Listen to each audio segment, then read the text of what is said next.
We incorporated the school in June of 1981, and we created a board of trustees, which was an incredibly active and prominent board. We created a professional advisory board. We had a women's board.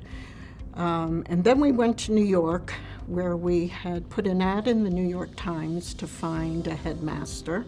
I'm very proud of Marburn. 40 years is hard for me to believe, but they have accomplished so much. They've affected so many children and families. We opened the doors with 12 students. We closed that first year with 16. And the interesting part was we didn't have a building until my husband and I were actually at a dinner party with the superintendent of Columbus Public Schools, and we told him what we were trying to do, and surprisingly, he agreed with us and helped us secure a Columbus Public School for rent, and that was our first building. And there was very little education for students with special education needs in the country, no less Central Ohio.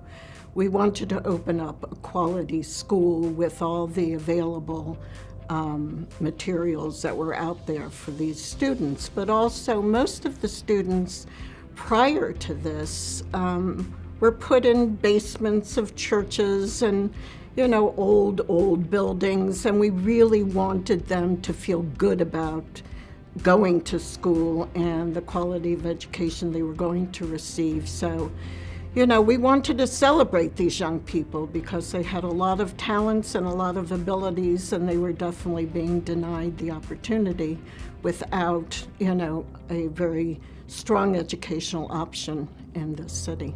I heard from a number of people about the challenges that children had, and I knew and understood that the public schools in particular had classrooms, like a classroom or so that they dedicated to trying to help students that had some learning challenges and really weren't able to quite keep up with their age group. There were more students that needed that help than they were able to provide help to.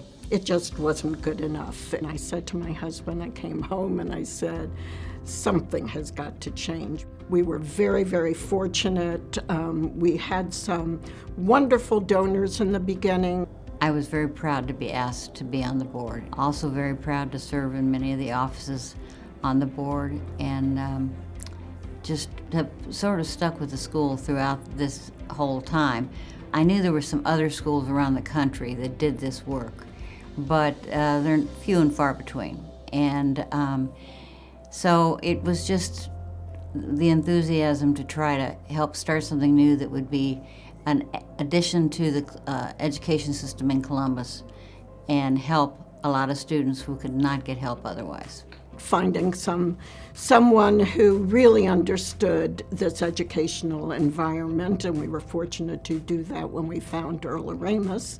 But like any organization, it goes through its up and downs. We struggled, and my husband got sick in the process, and so, he kind of said to me, it's up to you. And as far as I was concerned, we weren't done yet. We weren't on firm enough ground. So I felt like I had to keep going and keep pushing. And we were very, very fortunate to get major corporations and major donors to continue to fight a good fight. I was very determined that this city was growing, and this city not to have quality educational options would hold it back.